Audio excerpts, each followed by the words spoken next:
I approach the Helios 4, a derelict freighter suspended in the vast, silent void, its skeletal form an ominous promise. Docking feels less like a maneuver and more like an unwilling surrender, the airlock groaning a welcome of stale air and an unnerving mental fog. As I navigate its seemingly endless dimly lit corridors, strange anomalies surface, wet footprints on dry plating, an insidious hiss on my comm, and a pervasive sense of the ship's ancient, predatory sentience. The subtle discomfort blooms into full-blown dread when the docking clamps retract without command, sealing my fate within its metallic maw. The Helios 4 hangs in the black, a ruin of iron and memory, a ghost ship without a star to guide it. My scout craft, the Moth, feels insignificant against its colossal broken silhouette, a vast ancient skeleton adrift in a cosmic ocean. I've seen derelicts before, husks of ambition or misfortune, but this one radiates a silence that isn't empty. It's a packed, waiting quiet like the air before a lightning strike in a deep canyon. My instincts, honed over years of tracking and survival in Earth's last remaining wild places, scream a warning I can't articulate in this alien environment. The void, I realize, is just another wilderness, infinite and uncaring. I bring the Moth in, a shuddering breath of metal meeting metal. The contact is soft, then a deeper thrum echoes through my cockpit. Less impact and more acceptance. The sound, hollow and resonant, is a coffin lid settling into place. The airlock hisses, then seals reluctantly as if sighing a stale metallic breath into my lungs. My visor fogs, not from the temperature change, but from an internal chill. I wipe at it, but the fog lingers, a gray film behind my eyes, blurring the edges of my thoughts. It feels like a psychic humidity, a dampness settling in my skull. The internal corridors stretch, long and narrow, like the throat of some gargantuan beast. Emergency lights flicker, casting frantic, elongated shadows that dance and writhe, hinting at shapes that aren't there. My heavy boots strike cold plating, the sound echoing too long. I walk, and with each step a wet print appears, glistening faintly on the deck. I pause, running a gloved hand over the pristine, dry metal. No drips from the ceiling, no pooling water anywhere, yet the prints remain wet and distinct, following me. My wilderness training screams track, but tracks of what? Something that leaves a wet trail without a source? I pull out my comm unit, the static hiss usually just background noise. Now it mutters like distant, ragged breath, a soft, almost vocal whisper from the ship itself. I tell myself it's interference, the Helios 4's failing systems bleeding into my frequency.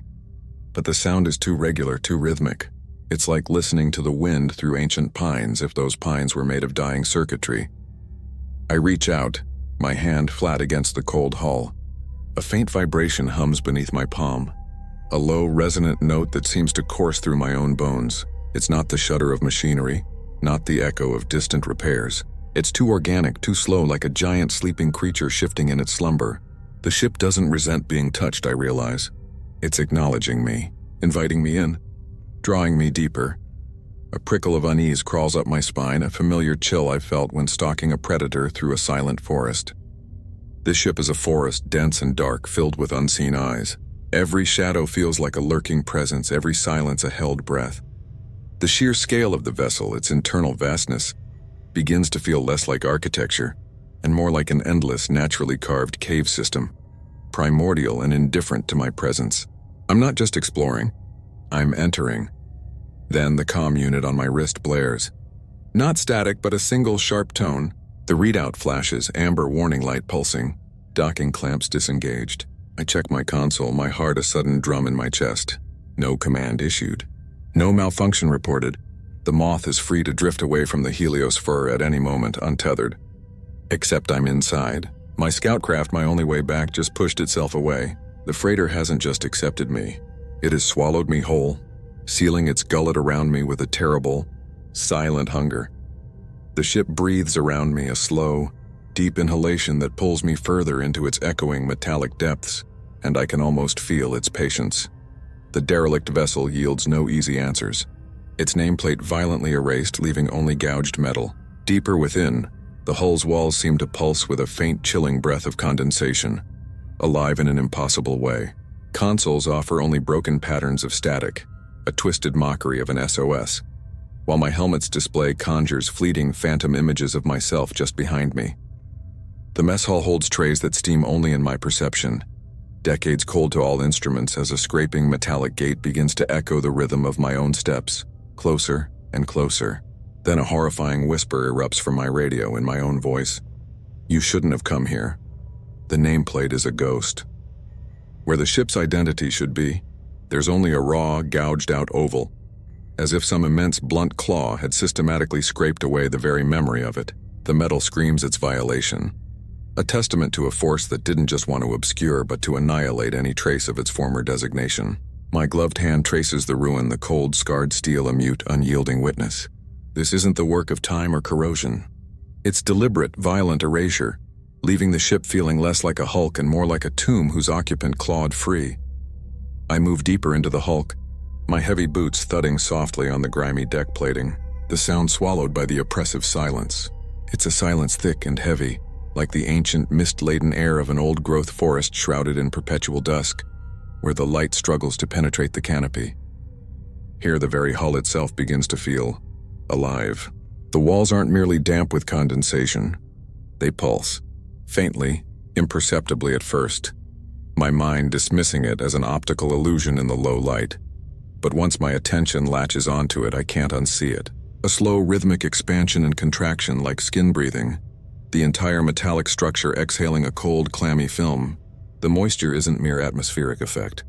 It feels like sweat on a colossal breathing entity. The air grows heavy with ozone and something else, fungal, metallic, like wet earth mixed with old blood. The smell of a forgotten ecology reasserting itself. Every console I approach, every interface panel I try to engage, greets me with the same broken language. Static bursts. 3 dots, 3 dashes, 3 dots. Not the universal plea for help, not quite. It's a near miss, a twisted mimicry, as if some intelligence is playing a cruel game of charades with a signal it only partially understands, or perhaps understands all too well, choosing to pervert its meaning. It's a pattern of disruption, not communication. My fingers, accustomed to complex machinery, twitch uselessly over the unresponsive controls. No command, no data, no logs. Just fractured noise and insult to logic, a data scream trapped in an eternal loop. My helmet display, usually so crisp and reliable, starts to glitch with increasing frequency. It's subtle at first. A shimmer, a brief distortion that I attribute to electromagnetic interference in this dead tech environment. Then a shadow. A human shape, vaguely mine, appears in my peripheral vision on the display, walking just behind me, a dark twin to my own reflection. I freeze, my muscles tensing, my breath held tight in my chest, turning my head sharply. Nothing. The space behind me is utterly empty, save for the oppressive metal bulk of the corridor, stretching into gloom. I blink, clear the display with a jolt of adrenaline, but the after image lingers, a phantom sensation of a presence I can't quite grasp. It happens again and again, a fleeting doppelganger in my own vision, observing my retreat, my advance, my every minute movement. It's a silent internal surveillance, a psychological assault designed to unravel my perception of self. Am I truly alone, or is this isolation simply twisting my mind? The mess hall is next, a gaping maw in the ship's belly, and it's a tableau of impossible stillness. Trays sit on tables, some overturned, but most are undisturbed, as if the crew simply vanished mid-meal, and they are steaming. I see the vapor rising from the congealed, unrecognizable meals, the condensation gathering on the plastic covers. The sight, the promise of warmth, is a cruel mirage. My scanners register the ambient temperature as deep cold. Decades cold, the data insists. My eyes lie, or something is lying through my eyes, projecting this illusion onto decay. The dissonance triggers a primal fear, reality fraying, and I am losing my anchor. A sound breaks the impossible silence, pulling me from the hypnotic horror of the steaming trays. A soft, deliberate scrape, metal on metal, but not the ship's natural groan. This is purposeful. I stop dead, my breath catching in my throat, the air thick with that metallic fungal scent. It comes from just beyond the hatchway leading deeper into the aft sections, where the ship's engines would lie. A measured, almost hesitant shuffle, like something heavy and awkward being dragged. Metal toes or metallic feet and scraping. I call out, my voice thin in the vast mess hall. Hello, anyone here? The silence that follows is absolute, deeper than before. Like the ship itself has swallowed my words whole, mocking my futile attempt at human interaction. Then the sound repeats, closer now, undeniably. Scrape, shuffle. It's not just approaching, it's mimicking. The rhythm is slow, deliberate, a near-perfect echo of my own measured steps I took moments ago. I shift my weight, a tiny adjustment of my foot. Scrape, shuffle. The sound instantly shifts, adjusting to my pause, mirroring my subtle movement. It's learning, it's listening, and it's right there. A presence unseen but acutely felt. A predatory shadow just beyond the bulkhead. My heart hammers against my ribs, a frantic bird trapped in a cage of bone and fear. My radio erupts. Not static, not the scraping, but a whisper. Clear, incisive, and it's my own voice. My own unmistakable timbre hollowed out, laced with ancient, weary malice that chills me. You shouldn't have come here. The whisper lingers, a cold breath against the back of my neck, confirming that whatever is here knows me, knows my voice, and now knows exactly where I am. Deep within a decrepit, unknown engineering facility, the protagonist navigates a landscape of fused metal and organic decay, the air thick with the stench of iron and rot. His flashlight reveals a horrific skeletal figure, its form unnaturally contorted and wired, which issues a single, unsettling command: stay. As the sound reverberates through the corroded vents, the entity melts into the very walls, leaving behind a chilling, mirrored smile, forcing the protagonist to confront the true cost of his desperate salvage mission and the ancient horror stirring around him. The air in engineering clogs my throat, a taste of iron and something else, something wet and old, like a grave disturbed in damp earth. It's a primeval smell too ancient for mere rust. The floor, what remains of a floor, is slick with a residue that clings, a viscous film stringing between my gloved fingers like wet sinew, shimmering under the beam of my headlamp. This isn't a leak, it's a living ooze. Console panels have not just corroded, they've fused, melting into strange organic rib-like arcs, bone and metal indistinguishable, as if some immense, unseen creature had attempted to digest the very structure, leaving behind only its grotesque internal scaffolding. Every shadow here feels deeper, older than the facility itself, as though the true darkness of the deep wilderness has seeped through the concrete, dissolving boundaries. My flashlight sputters, a dying gasp in this cavernous maw. For a terrifying, fractured second, the room plunges into absolute black, and my breath catches a cold knot in my chest. Then, with a flicker and a gasp of fading light, it returns, casting the room in a strobe of sickly yellow. In that stuttering pulse, I see it, a figure, bent, hunched over a skeletal console, its form impossibly gaunt. Hollow-eyed, if eyes were even there, merely dark pits. Its skin is stretched thin as foil over what must be bone, translucent, almost iridescent. Tubing, some kind of dark, flexible conduit, is threaded through its veins like wiring, disappearing into the structure around it, tethering it to the corroded machinery. It twitches, a jerky, unnatural motion, turning its head slowly toward me. The silence that follows is heavy, a predator's pause. My blood turns to ice, its mouth opens, wider than bone should allow, a black tearing void in the fragile skin. No sound at first, just the widening maw, a silent scream of impossible anatomy. My instinct, honed by years in the remote, unforgiving reaches of the wilderness, screams at me to run, to retreat, to vanish back into the shadows. But I can't. My feet are rooted to the slick, viscous floor, my muscles locked, breath held hostage. It doesn't attack, not yet. It only echoes. Stay. The word is a dry whisper, a chorus of crumbling dust and scraping metal. It isn't its voice alone. The pipes around me, thick with ancient rust and that sickening residue, begin to hum. The vents, long dormant, vibrate, picking up the sound, carrying it, amplifying it. Stay. It rattles through the skeletal rib arcs, through the floor, up through my boots. The very structure breathes the word, a low, guttural murmur that is both command and warning. It hums from every crevice, every shadowed corner. Stay, my chest burns. Not from exertion, not from fear, but from a gut-wrenching guilt.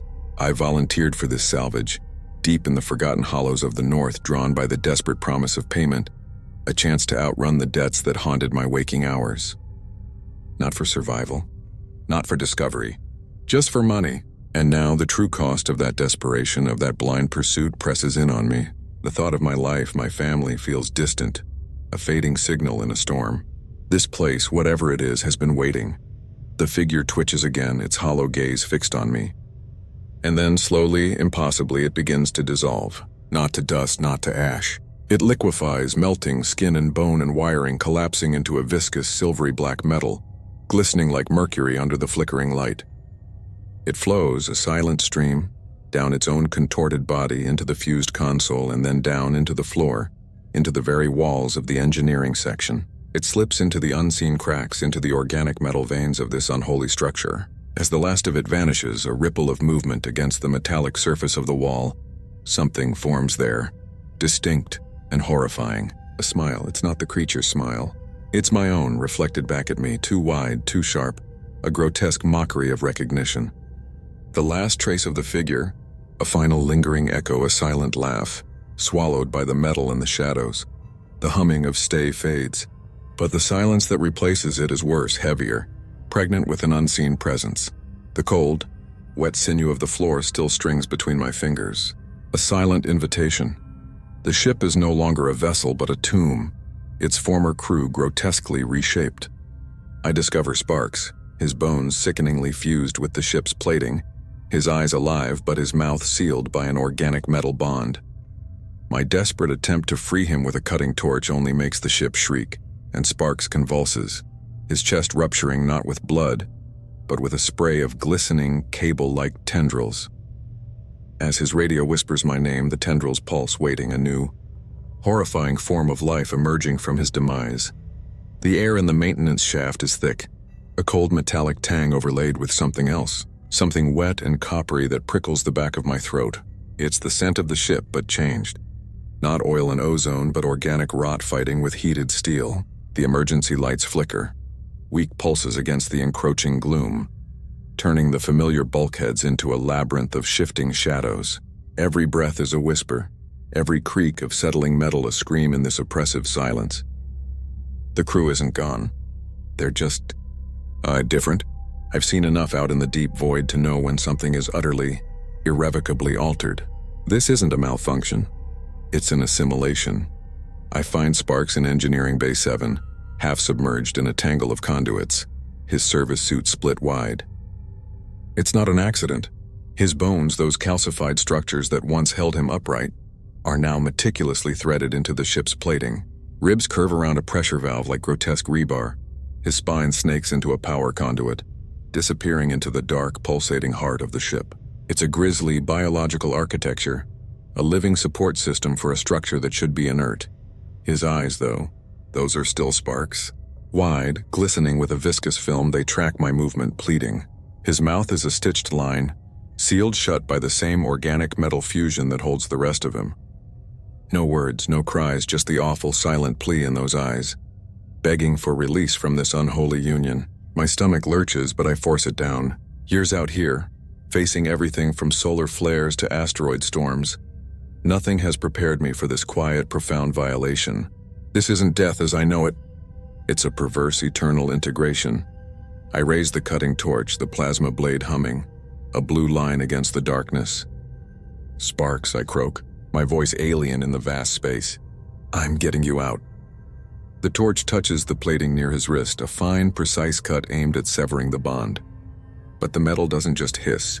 It shrieks, a high-pitched, resonant whine that vibrates through the deck plates and up into my teeth, a sound of agony and resistance. Sparks convulses, a horrific spasm that ripples through his entire grafted form. His body strains against the bonds, pulling at the rebar-like bones, making the plating around him groan and pop. Sparks flare from the point of contact, not like inert metal, but like severed nerves. He throws his head back, an impossible, bone-grinding motion, shaking me off, the torch skittering across the floor. And then his chest bursts. Not with blood, not with guts, but with a spray of glistening cables. Thick, black, and slick, they erupt from the torn fabric of his suit, writhing like veins severed from a vast, unseen heart. They pulse, slick and wet, extending, searching, their tips twitching with an unnerving sentience, seeking purchase, seeking me. His radio, still clipped to his shoulder, sputters to life amidst the awful, wet sounds of the cables. Static, then a voice, distorted, hollow, whispering my name. But his lips remain sewn utterly still. The sound isn't from him. It's from it. The thing that has taken him, that has taken the ship. The cables advance, slow and deliberate. A silent, predatory advance. Sparks finally stops twitching, his eyes fixed on some distant, unseen point. The plea is gone, replaced by a dull, dead sheen. But the cables, they don't stop. They still pulse, still writhe, a grotesque bouquet of organic wires, now fully untethered from their host, expanding, exploring. They are alive. They are waiting. I know in that moment that the ship isn't just altered. It's awake, and every shadow behind me now breathes with an ancient, hungry intelligence. Trapped within a remote Pacific Northwest research outpost, the narrator discovers their means of escape. A specialized wilderness shuttle is inexplicably sealed and depowered. Confined to the facility's medbay, they uncover disturbing anomalies, splintered cabinets, data slates displaying corrupted logs, and shift reports bearing their signature for shifts they don't recall. Confronting a cracked mirror, their reflection lags, then takes on a malevolent life of its own, pressing forward with a horrifying second face. Despite shattering the glass in a desperate attempt to break the illusion, the reflection remains, grinning wider, before leaning in to whisper a chilling pronouncement. You already belong to us. The docking clamps are sealed. Heavy-duty mechanisms designed to hold the wilderness shuttle fast against the elements now lock it into the primary module, not releasing. Every power conduit leading to the craft rerouted. My access key dead. I trace the cold, unresponsive panel with a trembling finger. The air in the corridor, a stale whisper, seems to carry the damp, earthy scent of the vast ancient forest pressing in just beyond the reinforced walls. I can't leave. The medbay offers no solace. Cabinets meant for sterilized supplies hang splintered and askew, their contents scattered like bones. Data slates, usually a sterile record of health metrics and logistical reports, flash corrupted logs across their cracked screens. Dates repeat. January 17th, January 17th, January 17th. A repeating loop, an impossible echo in the chronological void. And beneath them, 20 iterations of the same shift report. A monotonous entry detailing routine perimeter checks and equipment diagnostics, each one meticulously signed. My name, my signature. Yet the memory is a blank slate, scrubbed clean. I don't remember writing them. Any of them. A cold dread settles, a parasitic thing that feeds on the void where my own past should be. I turn from the slates, the glowing characters blurring into an accusation. A mirror hangs above a cracked ceramic sink, a relic from a time when aesthetics mattered more than sheer survival in this desolate stretch of wilderness. My reflection stares back, gaunt, eyes wide with an unraveling terror. I lift my hand, a slow, deliberate movement. My reflection lags a fraction of a second behind like a faulty relay. Then, as I lower my hand, it doesn't follow. It holds its position, suspended, and then it smirks. A slow, deliberate twist of the lips, my own lips yet entirely alien. The smile stretches, too wide, too knowing.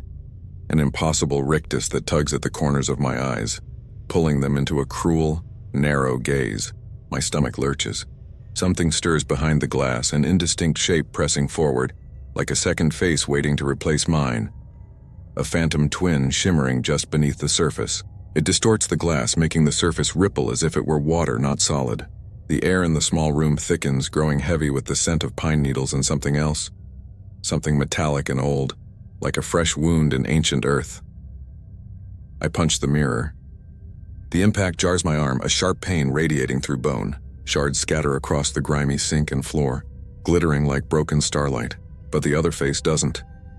It remains intact, a perfect mocking image, framed by the jagged edges of what used to be my reflection. It grins wider now, the impossible smile splitting my mirrored face from ear to ear, revealing teeth too numerous, too sharp. The splintered glass on the floor catches the muted light, reflecting only the chaotic debris, but in the large, unbroken shard still clinging to the wall, the grinning face stares, unyielding. It leans closer, the reflected image blurring, becoming sharper, somehow more real than my own shaking form. Its lips move soundless at first, then a cold, guttural whisper echoes not from the mirror, but from everywhere at once, vibrating through the bones in my skull. You already belong to us. A frigid draft, thick with the scent of damp earth and something indefinably ancient, sweeps through the broken doorway, and I feel a silent, watchful presence settle just behind my shoulder. Deep within the oppressive cargo hold of the derelict vessel, an unimaginable structure reveals itself, Formed of impossibly black stone, its geometry twists in on itself like a biological nightmare, defying all known principles. As the protagonist approaches, an insidious fractured Morse code thrums from its surfaces, burrowing directly into his mind and unleashing a torrent of alien visions. These glimpses depict ancient, powerful beings not as gods or masters, but as terrified prey, fleeing a colossal, unseen threat across burning alien landscapes. The chilling truth dawns. The ship is not a tomb, but a desperate warning beacon, its message configured to hide rather than to summon. The oppressive gloom of the cargo hold feels less like a space and more like a swallowed void, a place where light itself struggles to exist. My beam cuts through the thick, cloying air, each particle of visible motes dancing in the limited illumination. The ship creaks around me, not with the familiar sighs of a vessel settling, but with something older, a deep, grinding groan that vibrates through the soles of my boots. I've navigated ancient forests, felt the pressure of mountain ranges that predate human memory, but this is a different kind of primeval. The air here tastes like iron and something else, something I can't quite name, like stale starlight. Then I see it, not an object, but a disruption. My light hits it, and the very concept of reflection seems to splinter. It's a structure, yes, but one that actively resists being understood. Impossibly black stone, not obsidian, not granite, but a material that seems to absorb all light, even the light from my powerful lantern. It isn't simply sitting on the deck plating. It's rooted into it, the dark tendrils of its base merging seamlessly with the rusted metal as if they grew there, an unnatural fungal bloom from some alien seed. The geometry of it. My eyes ache trying to trace its lines. It folds in on itself, not like a regular arch, but like a Mobius strip stretched into some impossible three-dimensional knot. Curves meet angles that shouldn't coexist. Spaces that should be open appear closed, and solid surfaces seem to ripple, threatening to become transparent. My wilderness-honed instincts, which can read the subtle cues of a shifting forest or an avalanche path, scream at this thing's fundamental wrongness. It is an artifact of anti-logic, an architectural middle finger to every law of physics I know. And then I hear it. Not with my ears, not entirely. It's a rhythm, a pulse emanating from the black stone itself, threading straight into the core of my skull. A fractured Morse code, each dot and dash a jab, a whisper, a scream. It's like static building, 1,000 tiny needles pressing behind my eyes before resolving into something coherent, something meaningful. Glimpses. Not my memories. Not even human memories. I see alien vistas, skies burning with colors that defy earthly spectrums, a violent crimson twilight. And creatures. So many creatures. Vast formless things, entities of shadow and light, their forms shifting like smoke. But they're not dominant. They're retreating, hiding.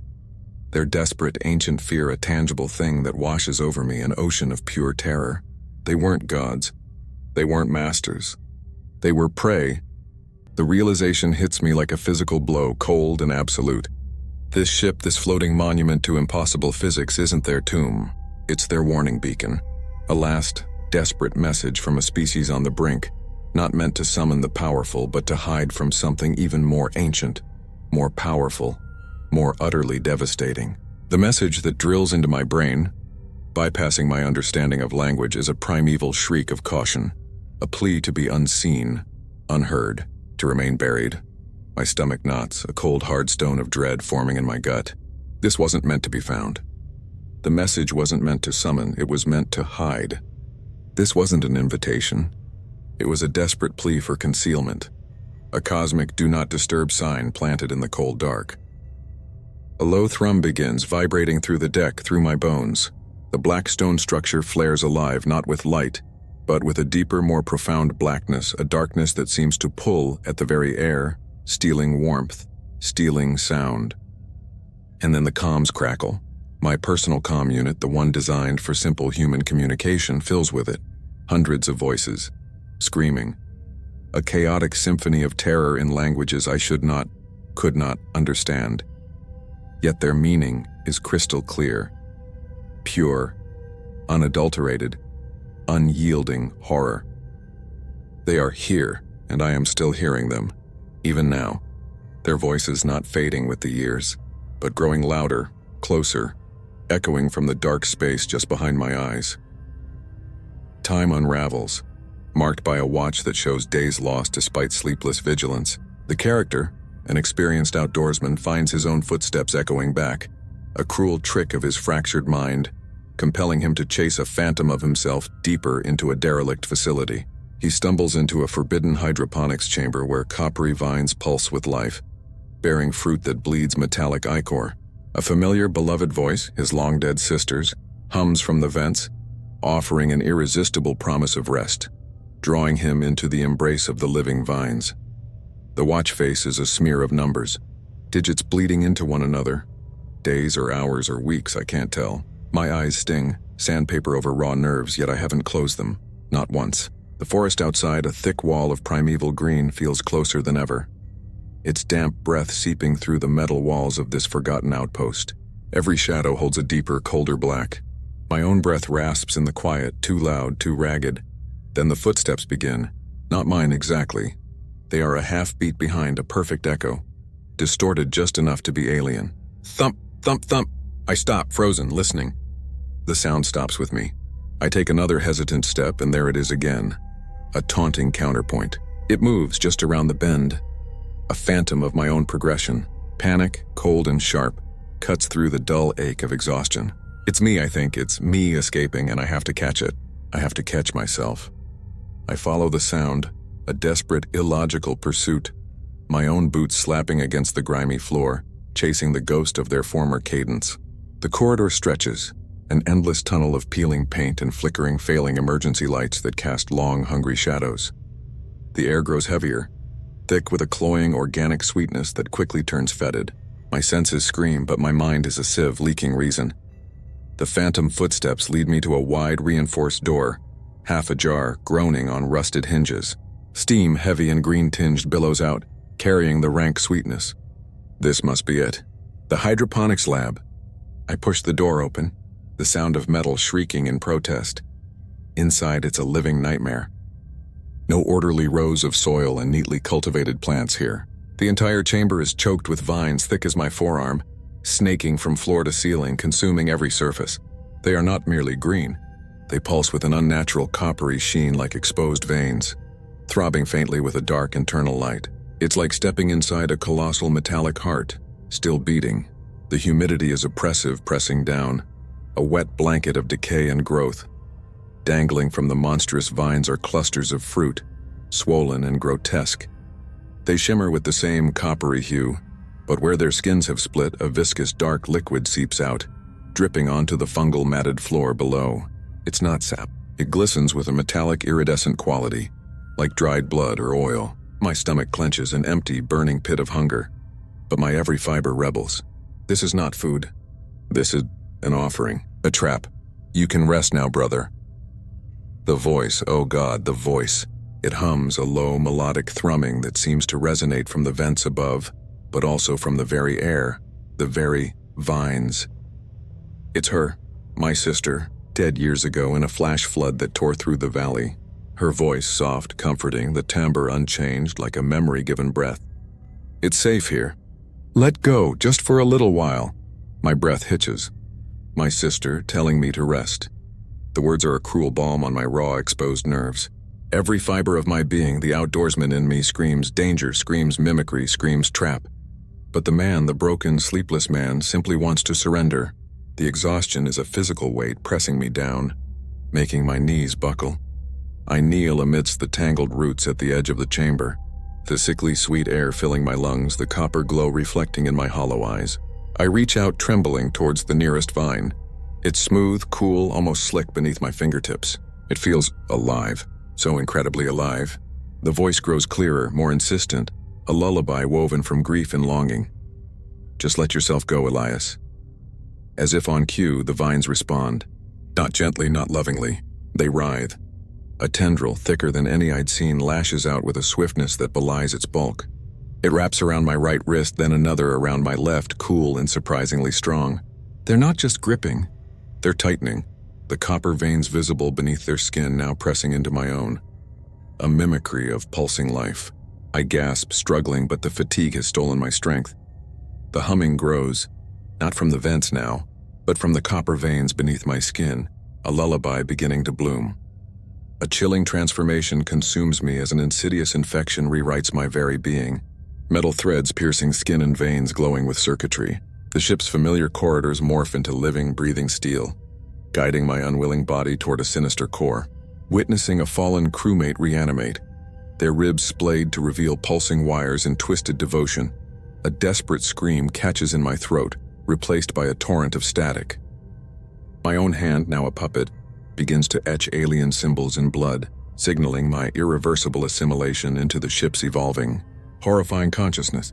The infection seeps into me, a cold liquid hum that resonates deep in my marrow. It isn't pain, not precisely, but a rearrangement, an invasive whisper rewriting the very code of my being.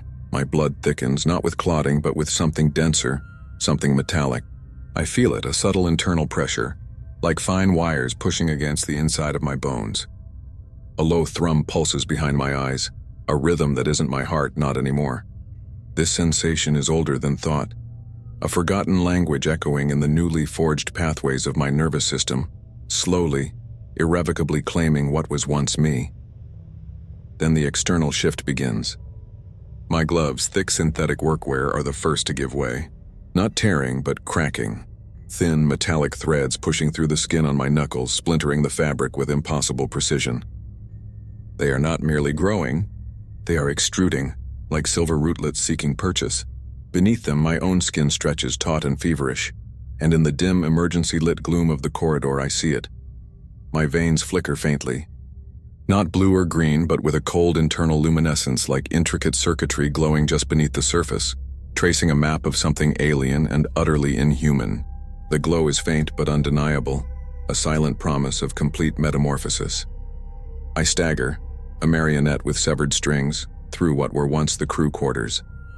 The once familiar bulkheads, cold and sterile, now breathe. The steel itself appears moist, almost supple, shifting and rippling like stretched membrane. The narrow passages twist, their angles becoming less architectural and more organic, narrowing into what feel like throats of wet, glistening metal. The air grows thick, heavy with the scent of ozone and something else, something cloying and biological, like a freshly opened wound combined with burned circuitry. The ceiling above weeps condensation, thick droplets that land on my lips, tasting precisely of copper and something deeply, deeply wrong, something that hums faintly on my tongue, leaving an aftertaste of dread. My joints lock in strange rhythmic pulses, a cadence not my own. My feet, once under my command, now move with a stiff, deliberate march, each step a reluctant surrender. I am being pulled not by an external force, but from within, a biological imperative grafted onto my nervous system, dragging me relentlessly toward the core. The ship isn't just transforming. It's becoming a single, vast organism, and I am merely a nascent cell drawn into its collective purpose. The further I go, the stronger the pull, the more pronounced the hum. A symphony of alien intention that vibrates through my bones. A shape stirs in the encroaching gloom ahead, one of the fallen, a crew member I remember only as Jax, lying sprawled near a ruptured conduit. His body, once lifeless, now performs a grotesque ballet. His ribs, once a cage for a human heart, open slowly, not breaking but unfurling, like the petals of a nightmare blossom, revealing a terrible, beautiful interior. Wires, thick and viscous, twitch and pulse within, weaving and unwinding in complex, reverent patterns. They are not random. They are worshipping, swaying with a silent, terrible devotion to the omnipresent hum. A wet, guttural hiss escapes from what remains of Jax's lips, his voice a distorted echo from a half-remembered past. "Join," it whispers. The single word a command, an invitation to dissolve into the collective, to become one with the flesh engine of the ship. I try to scream. I claw at the air, at the rising terror, at the suffocating certainty that I am already gone. My throat constricts, burns, but no sound emerges. Instead, only static, raw and piercing pours from my mouth, a cacophony of white noise that feels like my soul tearing apart. The sound is not mine. It is the ship's voice speaking through me, silencing my last desperate plea for humanity. My body still moves, still marches, inexorably drawn. My eyes, still capable of seeing, witness the final, awful indignity. My right hand, heavy and alien, lifts itself. My fingers, now tipped with the same metallic tendrils that pierced my gloves, find a shard of jagged metal from the ruined wall. Without my will, it slices across my palm, a warm gush of blood welling up. And then, as if guided by an invisible architect, my hand begins to move, drawing intricate, impossible symbols onto the wet, shifting steel of the wall with my own crimson lifeblood. They are not human symbols, not anything I have ever known. They are geometric yet organic, swirling glyphs that seem to writhe and pulse with a terrible, forbidden knowledge. A final chilling message. The new language is etched into me now. A whisper I can never unhear. A voice that never truly goes away, even when the lights flicker and the silence screams. Captain Rowe, or a disturbing echo of him, emerges from the ship's depths, his form flickering between flesh and an unsettling metallic sheen. He pleads for help to silence a beacon, claiming it summons an even more dreadful entity, before confessing to orchestrating my presence here through falsified transmissions and manipulated debts. A calculated ploy to feed the sentient vessel.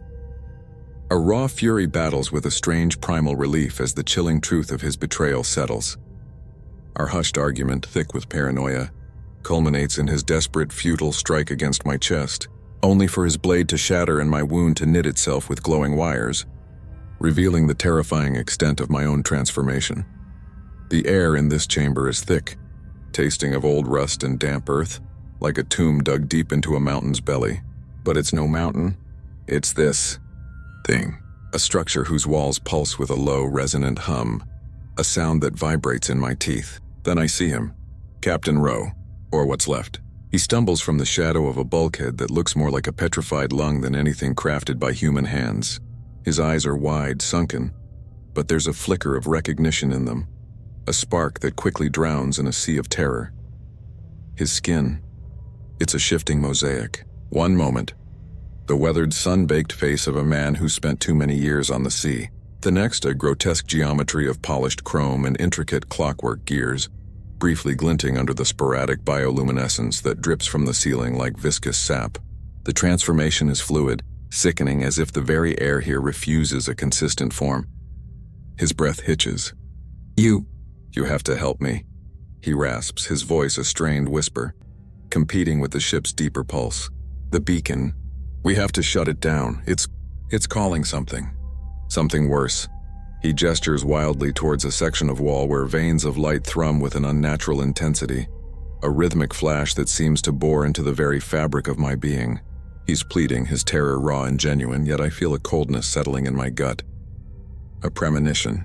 His next words confirm it, a confession torn from him by the sheer, overwhelming dread of whatever this place is. "Whatever is coming. I lured you here," he chokes, his metallic features asserting themselves, carving his face into a mask of guilt and fear. "Your debts. The salvage orders, all of it. Manipulated transmissions, this thing, needed to feed. And it chose you. I chose you, to feed the ship." A sudden hot fury surges through me, volcanic and sharp. My hands clench, muscles coiling. He used me, used my desperation, my history, the years of navigating treacherous coastal waters, battling storms, outsmarting tides, all a prelude to being a sacrificial lamb. This betrayal, this cold, calculating deception, cuts deeper than any wound. Yet beneath the rage there's a strange bitter relief, a perverse comfort. At least betrayal is human. It's an act of malice I can comprehend, a wickedness I understand. It's a tether, however frayed, to the world I once knew. A world where enemies had faces and motives, not just abstract, cosmic hungers. "You knew," I whisper, my voice rough, tasting of the metal I've breathed for what feels like an eternity. "You brought us here to die." He recoils, his human eye wide. "It was the only way. It had already touched me. It promised relief. If I served." His words are frantic, tumbling over each other. But it lied. It always lies. It just wants more. We argue in hushed tones, our voices swallowed by the oppressive silence between the ship's thrumming pulses. The walls are listening. I feel it. A palpable pressure against my skin. A soft vibration that whispers of unseen eyes and hungry sensors. Every shadow seems to deepen. Every creak of the structure seems to shift with intent. Suddenly, a blur.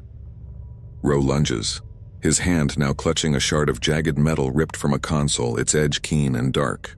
His face is a contorted mask, a desperate final act of a man trying to undo his terrible mistake. Or perhaps just silence a witness. He aims for my chest, directly where the faint thrumming has become a constant low beat beneath my sternum, a secret rhythm that has integrated itself into my own pulse.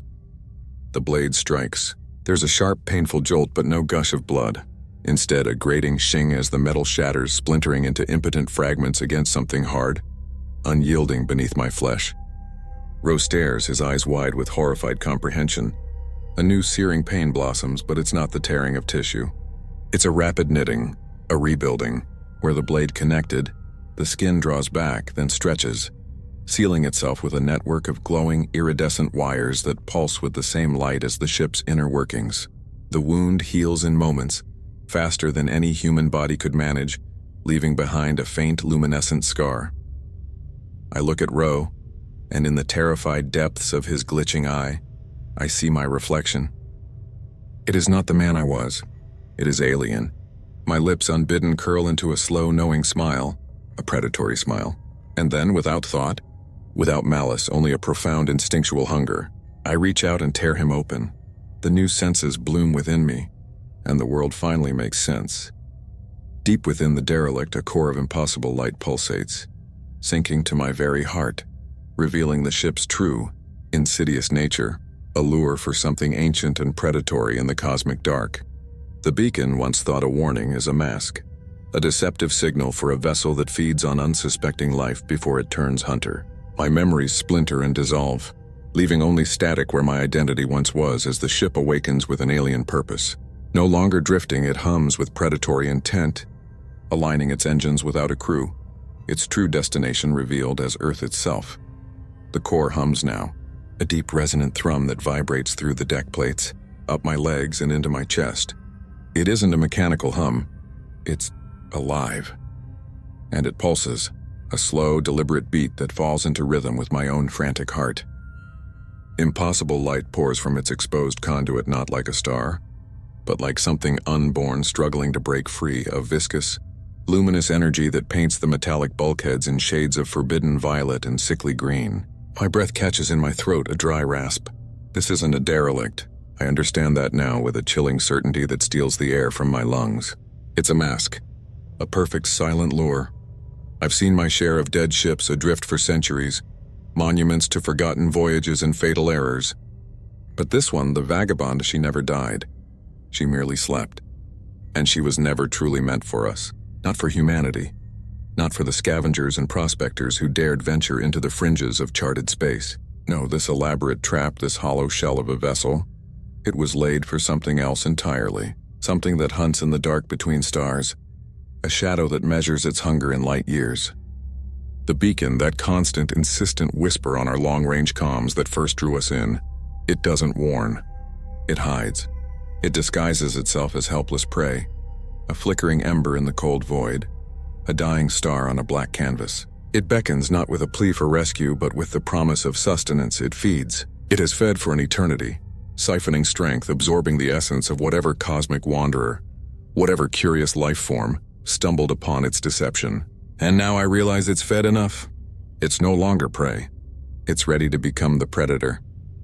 A cold dread washes over me, deeper than the void outside. My memories fracture around the edges like brittle glass, each piece falling away into an abyss I can almost feel behind my eyes. Was I ever truly human? The question rings hollow, an echo in a void that suddenly feels far too vast. My name. It echoes too, a faint whisper in a torrent of static, but I don't recognize it. It's a foreign sound, meaningless. A placeholder for a concept that no longer applies. I am merely a component now, a last lingering meal being assimilated. The ship shudders. A low groan rumbles through its ancient frame. More bone than metal. The impossible light from the core flares, blinding me for a split second, imprinting swirling sigils on my retinas. Then a new sound, a deep, resonant hum, builds from the stern. The engines. They ignite, without pilots, without command input from the bridge. The vagabond isn't drifting anymore. It's hunting. Panic, a cold foreign thing, tries to bloom in my chest, but it feels distant, muted, as if happening to someone else. I try to scream, to tear myself free from this paralyzing terror, but my mouth stretches too wide, impossibly wide, like a tear in the fabric of my own face. No sound escapes, only a torrent of shimmering static, a white noise made manifest spilling into the void that has consumed my very being. The ship's interior lights dim, then flicker, replaced by the pulsing violet-green glow from the core. Now a frantic heartbeat accelerating. The final image sears itself onto what remains of my awareness, a burning brand against the encroaching nothingness. It's the primary nav display on the bridge, the one I last calibrated,